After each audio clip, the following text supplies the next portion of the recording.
lorsqu'il s'agit en plus de votre père, c'est quelque chose d'extrêmement grave.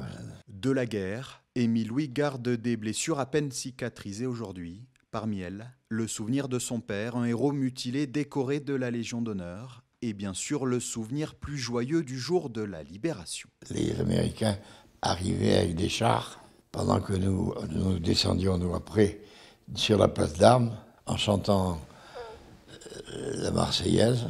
Parmi les souvenirs les plus marquants, la reprise des bombardements 9 jours après l'arrivée des Américains. Une journée où Émile Louis échappe aux tirs des Allemands avec sa grand-mère, avant de devoir se cacher dans la cité fortifiée de Briançon. Ils ont reçu l'ordre de revenir reprendre Briançon. Nous avons commencé à entendre tirer très sérieusement au-dessus de nous et après presque sur nous. De la résistance, Émile Louis en garde aussi quelques souvenirs, surtout à travers les secrets. À l'époque, il fallait surtout rester discret, même devant les amis les plus proches. La règle d'or du maquis et de mon père, sans doute avec eux, était silence. Moins on apparaissait, faisant partie du maquis, très faible à ce moment-là, moins on risquait de se faire dénoncer. De l'héroïsme de son père, des secrets, des peines, des joies mais aussi des trahisons, Émile Louis en conservera toujours de précieux souvenirs, un trésor qu'il continuera de partager